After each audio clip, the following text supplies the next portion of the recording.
Hi everyone, welcome back to New Version, where we explore timeless books and ideas that help us grow, think deeper, and live more meaningfully.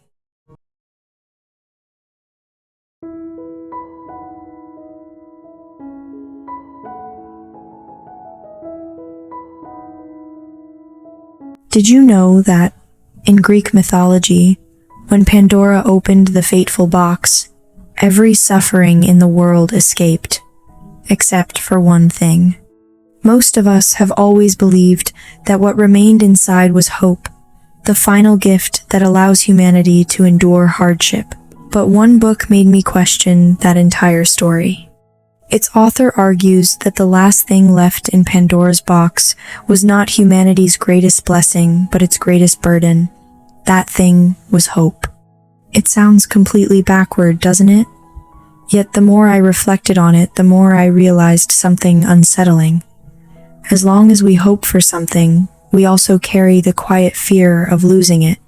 The book is called Almost Buddhist, written by Dzongsar Jamyang Khyentse, one of the few Buddhist teachers who bridges the wisdom of Eastern philosophy with the language of modern science and logic. Martial arts legend Jet Li has openly shared that this book completely transformed the way he understands life, suffering, and death. Even Albert Einstein expressed profound admiration for the insights the Buddha discovered more than 2,000 years ago. Over the next few minutes, we'll explore 4 simple truths with the power to transform an entire lifetime. By the end of this video, you may no longer fear change. Instead, you'll learn how to turn it into the path that leads to genuine inner peace. So, stay with me.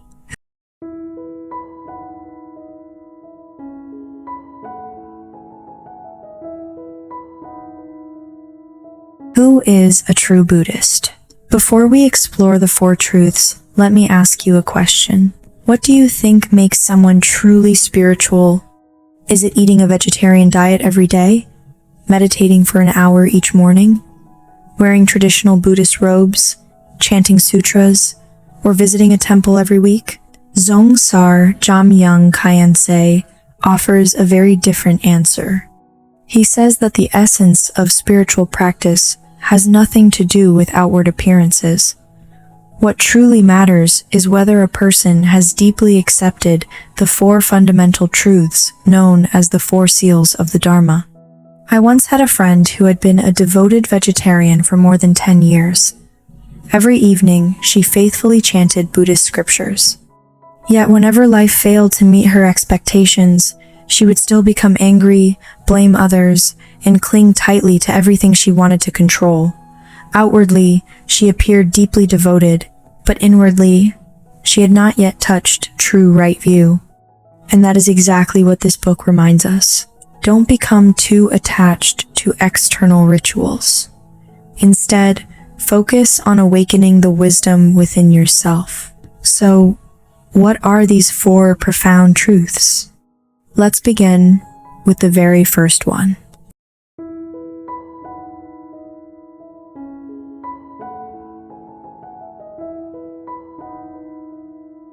Impermanence. Everything is constantly changing. The first truth, and perhaps the hardest one to accept, is impermanence.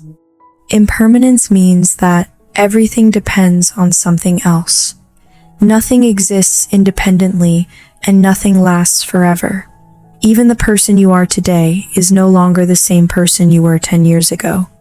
The physicist Albert Einstein once explained that time and space are not fixed realities. They are constantly moving and changing. What's remarkable is that more than 2,000 years ago, the Buddha arrived at the same insight, not through microscopes or mathematical equations, but through careful observation of the mind itself.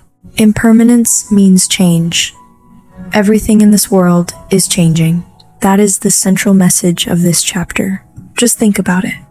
A flower blooms beautifully in the morning, yet by evening it has already begun to wilt. The anger you're feeling right now may completely fade just a few hours from now. Even the deepest pain you've ever experienced eventually softened with time. That is the gift of impermanence.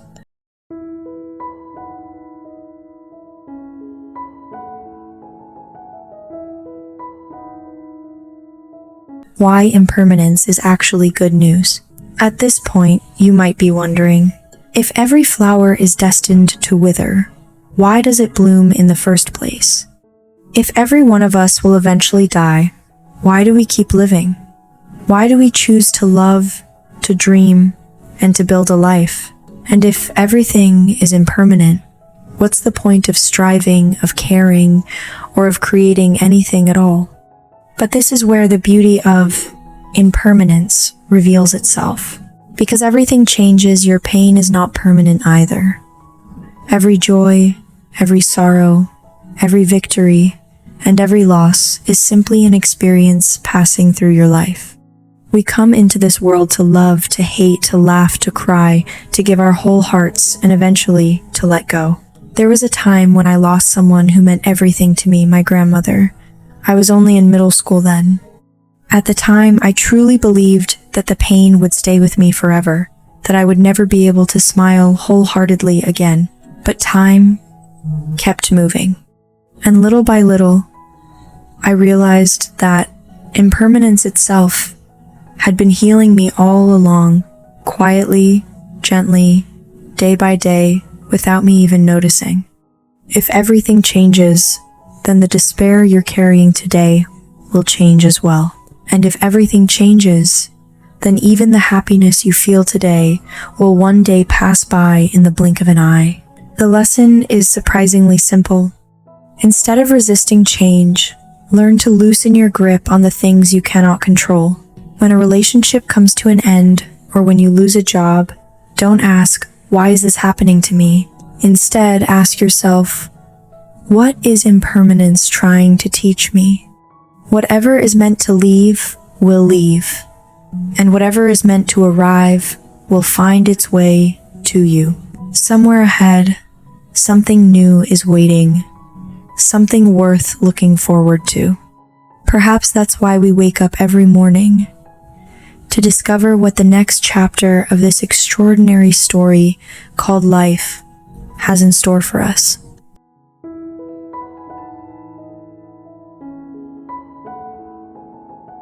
Where does suffering come from? The second truth tells us that all conditioned experience is inseparable from suffering. At first, that may sound deeply pessimistic, doesn't it? But in reality, this is one of the most liberating truths I have ever encountered. The book explains that the true source of suffering is not the circumstances around us. It comes from ignorance and from clinging to a permanent, independent self that doesn't actually exist in the way we imagine. Anything that is uncertain and impossible to predict is a source of suffering. That was the sentence that made me pause for a long time. Think about it. Most of our anxiety doesn't come from what's happening right now. It comes from our desperate attempt to control what can never truly be controlled. We want the people we love to stay with us forever. We want our careers to remain secure. We want our bodies to stay healthy and never grow old. And when reality refuses to follow those expectations, suffering appears.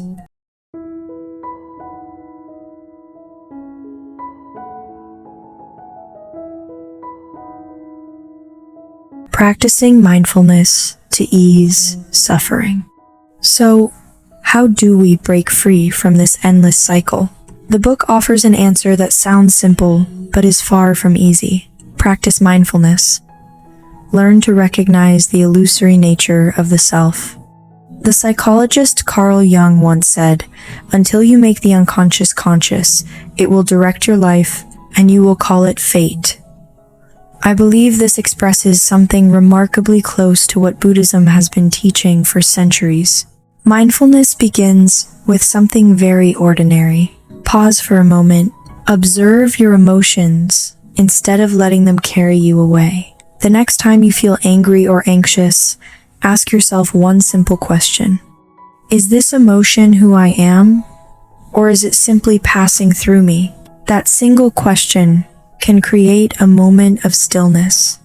And within that stillness, you begin to regain control, not over the world around you, but over the way you respond to it. Give yourself a space that feels both familiar and deeply personal. a place quiet enough to hear your own thoughts, yet vibrant enough to make you feel alive. For you, that space might be a dance studio, an art gallery, a gym, or a cozy cafe with a corner that feels uniquely yours. Somewhere you can sit for a while without feeling the need to be anywhere else. A place peaceful enough to help you see yourself clearly, and comfortable enough to let you simply be who you are. It is in spaces like these that you begin to recognize yourself, not the person you think you should be, but the person who is here right now. Someone once said that the outer world reflects the landscape within. So create a world that is beautiful not by someone else's standards, but in a way that is authentically your own.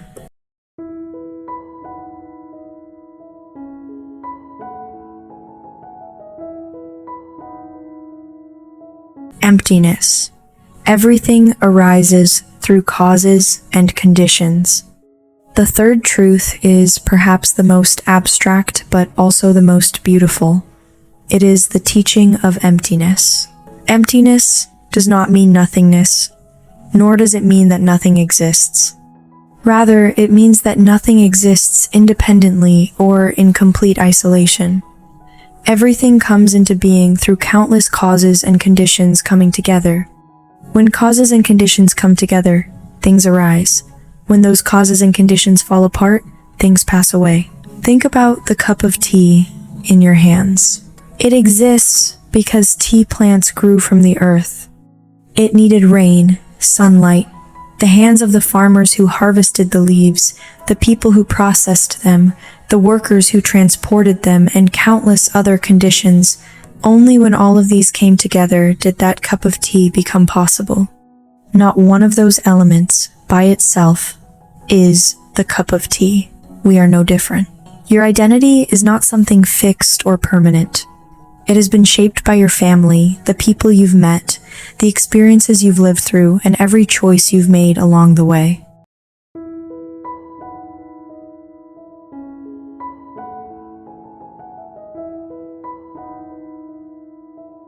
How emptiness sets us free. So what difference does understanding emptiness make in everyday life? When you truly realize that nothing is permanent, not your achievements, not your relationships, not even the image you've worked so hard to build of yourself, you begin to loosen your grip. You stop clinging. Looking back, I realized that much of my suffering came from comparing myself to other people. I used to believe that my worth depended on being more talented, more successful, or somehow better than someone else. But once I began to understand emptiness, I saw that there is no fixed, unchanging self to compare in the first place. Each of us is simply a unique unfolding of causes and conditions. The Zen master Thich Nhat Hanh once wrote that we are made of elements that are not ourselves. In many ways, that is the essence of emptiness expressed in the simplest possible language. And when you stop clinging so tightly, something remarkable happens. You become more compassionate, more clear-minded, and far lighter than you ever imagined possible.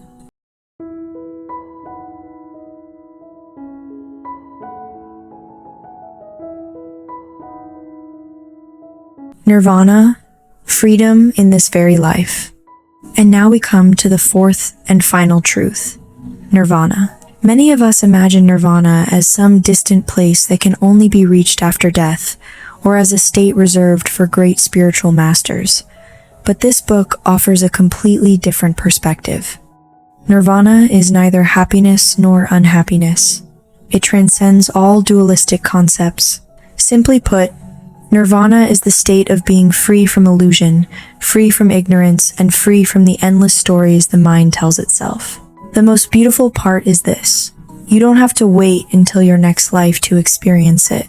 It is possible here and now, in this very life. You don't have to retreat to a mountaintop or give up everything you own. You only need to let go, just a little attachment, a little fear, a little craving. And in that space, peace begins to reveal itself naturally. Freedom is not something you have to search for in distant places.